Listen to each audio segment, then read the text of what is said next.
এবার প্রথমটার মধ্যে আমরা কিছুটা পটাশিয়াম কার্বনেট সলিউশন দিয়ে দিচ্ছি।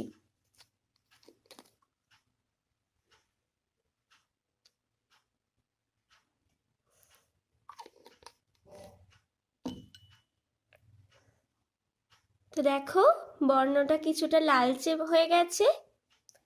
এবার এর পরেরটায় আমরা পটাশিয়াম ফেরোসায়ানাইড দ্রবণ দিচ্ছি।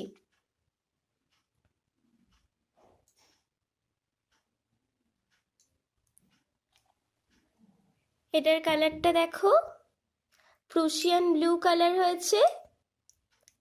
এর পরেরটায় আমরা অ্যামোনিয়াম থায়োসায়ানেট দিয়ে দিচ্ছি।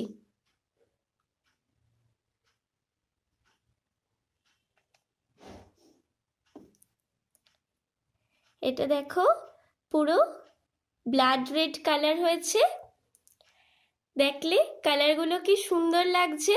এবার আমরা এই তিনটের মধ্যেই কিছুটা HCl দিয়ে দেব, দেখা যাক কি হয়।